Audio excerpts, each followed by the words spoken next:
everyone. So obviously Katie here, talking about my favorite books. And I guess here it goes, my first video.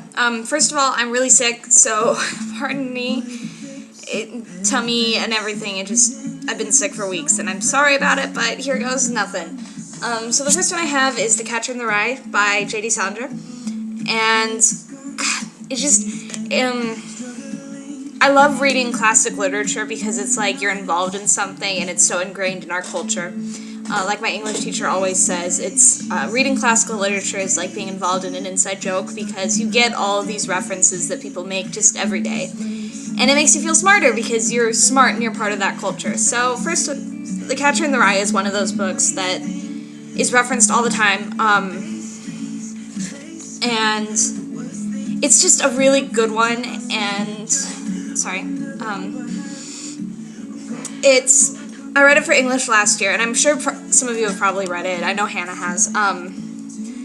But it's one of those coming of age books that everyone talks about, and it's really relatable.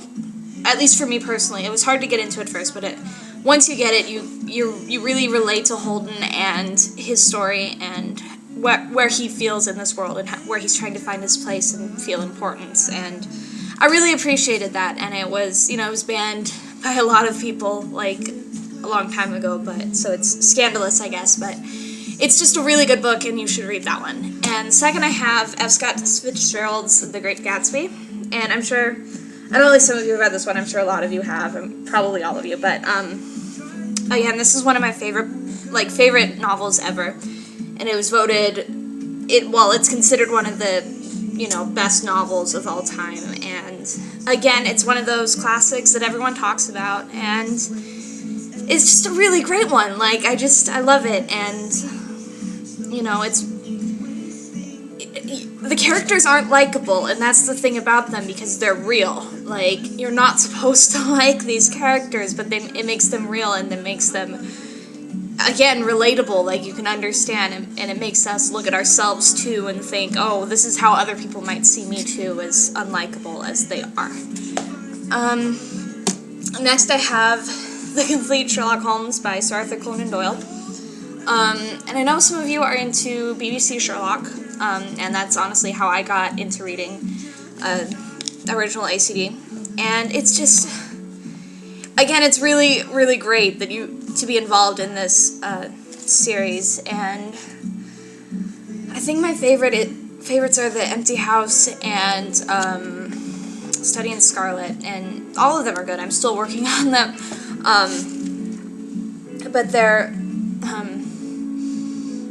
really popular, and I think if you are into modern adaptations of the Sherlock series, that it's a good thing to be into, because you get the real basis of what we're trying to see happen, and it's the original whodunit, and the mysteries are good, and you feel smart when you deduce things at the same time as Sherlock, and again, huge recommendation. The next one I have, it's probably one of my most childish recommendation, of course. It's by Zilpha Keatley-Steiner, and it's called The Egypt Game. And there's a sequel called The Gypsy Game. And my grandma gave this to me 10 years ago, and it's really yellowed and faded, and it's so worn and old, and it's childish, and it's kind of stupid. I'll be honest, it is kind of stupid, but it's if you like reading little kids' books and, just enjoying that little kid thing, you don't have to think, you don't have to analyze it, it's just a fun book about these two girls, and it reminds me a lot of me and my best friend, in the neighborhood when we were this age, and it's just a giant game of make-believe, and it's fun, and you know me in history, so this is obviously something that I really enjoyed, and I've had that forever. And the last one of us had to mention it. I had to fight Hannah for this one, and it's called The Fault in Our Stars by John Green. And I know a bunch of you have read this one, but if you haven't, you need to, right now.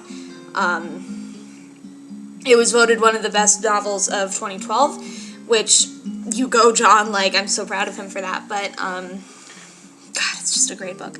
It's a cancer book, but it's not a cancer book. It's about death, and it's about life, and along with looking for Alaska, did teach me a lot of things and to appreciate what I have. And God, Hazel Grace is definitely one of my favorite literary characters ever, ever, ever.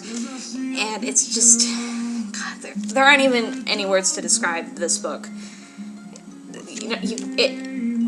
I can't do it justice with my vocabulary, as extensive as it is, and you need to read it if you haven't already, because it's just so amazing. Read The Fault in Our Stars.